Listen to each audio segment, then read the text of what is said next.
I have with me Bharti Kher. She's a multi-dimensional, widely acclaimed, celebrated global artist. Bharti, thank you very much for coming on to my show with me in business. What do labels mean to you, Bharti? Because you have won multiple awards. If you can take the labels and you take them in a positive, then what you're doing is you're actually opening doors for other people to say, you know, you can make art, you can be an artist, you can have a voice. And I sometimes, you know, I'm very humbled when people say that I'm a voice for them as women, or that my work speaks to them about something else. Tell me a little bit more about the kind of influence your mother had. My parents separated when we were very small, which is almost unheard of for Asian families. Right.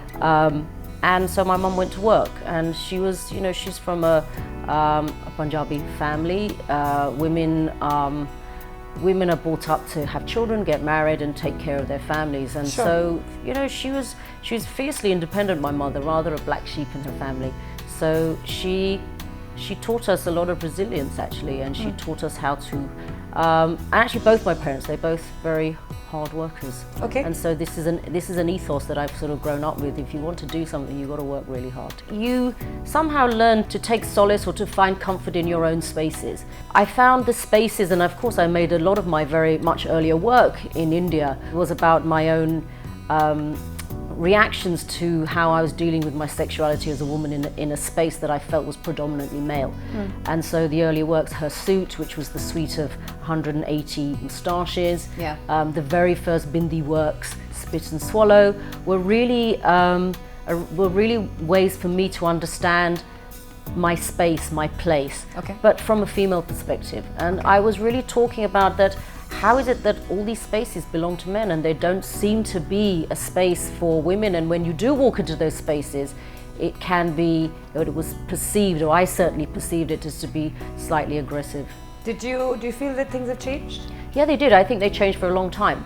And I think, and strangely for some reason, I think they're changing back again. In some ways, governments also need to facilitate change. They need to facilitate ease of work. It's difficult to work here. I mean, in a city like Delhi, we have no public spaces. The public spaces become, it's uncatered for, it's dirty.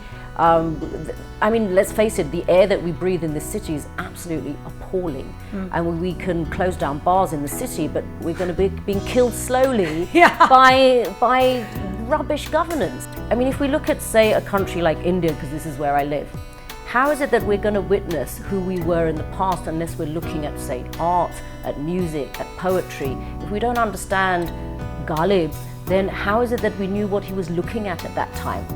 I mean, are you a perfectionist, in a sense? I mean, how do you know as an artist when a work is over? It's a strange thing. The works tell you when they're ready. They just say, okay, now go away. I'm done.